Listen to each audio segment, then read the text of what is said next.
जय जगन्नाथ मालिके श्रीक्षेत्र पुओ चंदू लाइफस्टाइल आउ एक मिनी ब्लॉग को आपण मानकु स्वागत। आमे आज आसी पहुंची जाइछु आउ एक पवित्र पीठस्थली रे जहा पुरी ठारू मात्र 31 किलोमीटर दूरतार रहिथिबा छैतन्य ग्राम परे जाउली पोखरी छक अतिक्रम करिवा परे निकटरे बणियासाही ग्राम रे अनुष्ठित हेउथिबा सब वर्ष परि ए वर्ष मध्य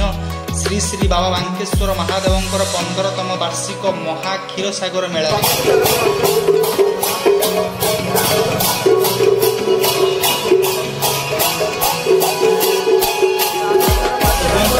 गोटे दिन महा क्षीरसागर मेलारे कहीं कहीं दूर दूरांतर एठारे भक्त मानकर शो छुटी थाए एवं आखपाखर लोक माने विभिन्न खेलना पूजा सामग्री दुकान मान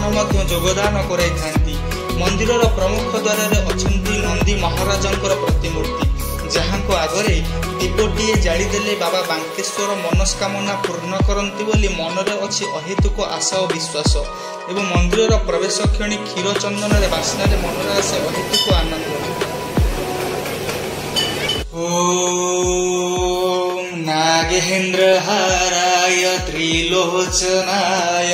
भस्मांगरागाय महेश्वराय नित्याय शुद्धाय दिगंबराय तस्मै नकाराय नमः शिवाय।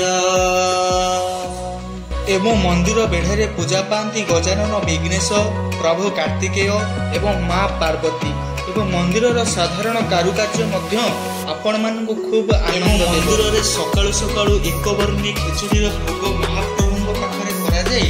भक्त मानकु खूब श्रद्धा भाव में बंटन करा जायते एवं इठारे महाप्रभुंकर दरबार रे यज्ञ मंडपर आयोजन करा जाय बाबा बांकेश्वरंकर खूब आनंदर सहित पूजा अर्चना करा जायते एवं एही क्षीरसागर मेला रे आखपाखर बहुत परिमाण में क्षीर संग्रह करा जाई समस्त भक्त मानक पई प्रसाद सेवन सहित बेढ़ारे क्षीरसागर व्यवस्था करा जाय थाए एवं भक्त मानकर मनोरंजन होते। समय